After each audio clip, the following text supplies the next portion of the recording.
Hello बच्चों। तो मैं आज आपको कक्षा 10वीं की वास्तविक संख्या का एक प्रमेय सिद्ध कराऊंगा या एक प्रमेय बताऊंगा। इसके पहले की वीडियो मैंने बना दी है। आप अगर उसको देखना चाहते हैं तो आप उसे देख सकते हैं। उसका वीडियो की लिंक मैं डिस्क्रिप्शन में दे दूंगा, आप उसे देख लीजिएगा, फिर इसे देखिएगा तो आपको बहुत अच्छे से समझ आएगा। तो मैं आज आपको यूक्लिड विभाजन प्रेमिका या यूक्लिड विभाजन एल्गोरिथम को बताऊंगा। तो चलो बिना टाइम वेस्ट किए शुरू करते हैं। बच्चों, तो मैं आपको यूक्लिड विभाजन प्रेमिका पढ़ाने से पहले मैं कुछ एक कॉन्सेप्ट क्लियर करना चाहता हूँ, जिससे कि आपको यूक्लिड विभाजन प्रेमिका बहुत अच्छे से समझ आएगा वो प्रमेय। तो चलो मैं आपको एक चीज़ बताता हूँ। क्या लिखा है? निम्नलिखित लोक पंक्तियों पर विचार कीजिए। एक विक्रेता सड़क पर चलते हुए अंडे बेच रहा था। एक आलसी व्यक्ति ने उसे देखा, जिसके पास कोई काम नहीं था, ने उस व्यक्ति से वाक युद्ध किया। मतलब कि मुंह से बोलने वाला युद्ध को वाक युद्ध कहते हैं। इससे बात आगे बढ़ गई और उसने अंडों की टोकरी को छीनकर सड़क पर गिरा दिया, जिससे अंडे टूट गए। विक्रेता ने पंचायत से कहा कि उस व्यक्ति से टूटे हुए अंडे का मूल्य देने को कहे। पंचायत ने विक्रेता से पूछा कि कितने अंडे टूटे थे, तो उसने निम्नलिखित उत्तर दिया।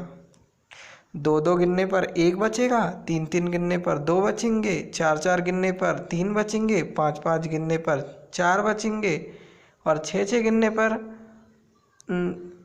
5 बचेंगे और 7-7 गिनने पर कुछ नहीं बचेगा। तो हाँ, और मेरी टोकरी में 150 से अधिक अंडे नहीं आ सकते। अतः कितने अंडे थे? आइए इस पहेली को हल करने का प्रयत्न करते हैं।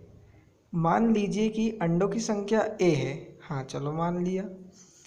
तब उल्टे क्रम से कार्य करते हुए, मतलब अगर उल्टा देखें तो हम जानते हैं कि a संख्या 150 से छोटी है। कहने का मतलब है कि अंडे 150 होंगे या 150 से कम। 150 से ज़्यादा तो हो नहीं सकते, क्योंकि अंडे की संख्या तो 150 ही है।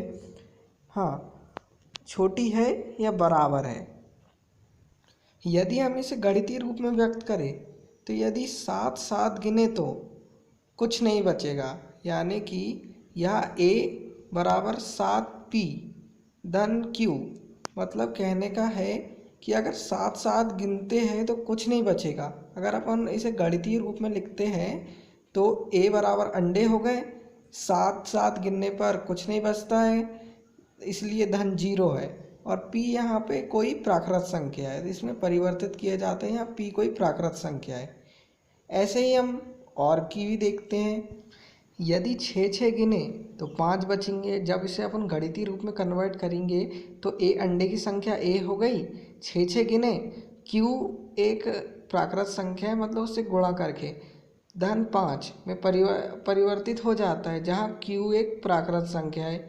ऐसे ही 5-5 गिनने पर 4 बचेंगे और इसे गणितीय रूप में परिवर्तित करेंगे तो a बराबर 5s धन 4 में परिवर्तित हो जाता है, जहाँ s कोई प्राकृत संख्या है। ऐसे ही 4-4 गिनने पर 3 बचेंगे तो a बराबर 4t धन 3 में परिवर्तित हो जाता है, जहाँ t कोई प्राकृत संख्या है। 3-3 गिनने पे 2 बचेंगे, a बराबर 3u धन 2 में परिवर्तित हो जाता है, जहाँ u कोई प्राकृत संख्या है। 2-2 गिनने पर 1 बचेगा, a बराबर 2v धन 1 में परिवर्तित हो जाता है, जहाँ v एक प्राकृत संख्या है। कहने का मतलब है कि ये अंडों की संख्या को इस तरीके से व्यक्त कर रहे हैं कि एक समीकरण बन रहा है। कैसा समीकरण बन रहा है कि अंडों की संख्या a हो गई 3, मतलब 3-3 गिन रहे हैं, और u मतलब इसमें से किसी का भी गुणा करके 2 जोड़ रहे हैं, मतलब आखिरी में 2 बच रहा है। तो इस तरीके से उसे जमा रहे हैं। अर्थात उपरोक्त प्रत्येक स्थिति में हमारे पास 2 धनात्मक पूर्णांक a और b आते हैं। के लिए हमने उदाहरणतः b के लिए क्रमशः 7, 6, 5, 4, 3, 2, 1 लिया। कहने का मतलब है कि अंडे बचेंगे। इनमें ए और बी से भाग देने पर शेष आर बचता है।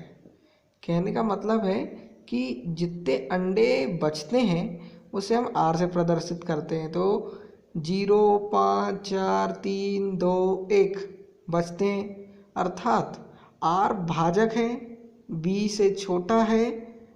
मतलब कहने का है कि आर छोटा है बी से। जैसे ही हम इस प्रकार के समीकरण लिखते हैं, हम यूक्लिड विभाजन प्रेमिका का प्रयोग कर रहे हैं, जिसे प्रमेय 1.1 में अच्छे से समझा दिया गया है। चलो अब मैं आपको 1.1 में समझाता हूँ।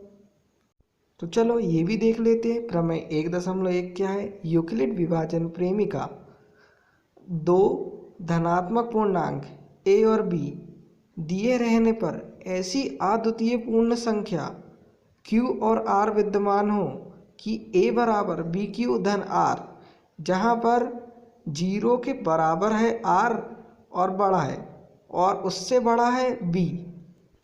मुझे ऐसा लगता है कि बहुत से बच्चों को समझ नहीं आया, तो आपको डरने की कोई बात नहीं है। समझ नहीं आया तो मैं आपको इसे एक उदाहरण के ज़रिए समझाऊंगा। तो मैं इसके लिए एक अगली वीडियो बनाऊंगा।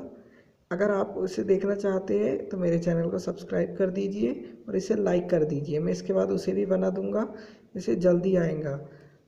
प्लीज़ मेरा सपोर्ट करिए और मेरे चैनल को सब्सक्राइब कर दीजिए। ओके, धन्यवाद।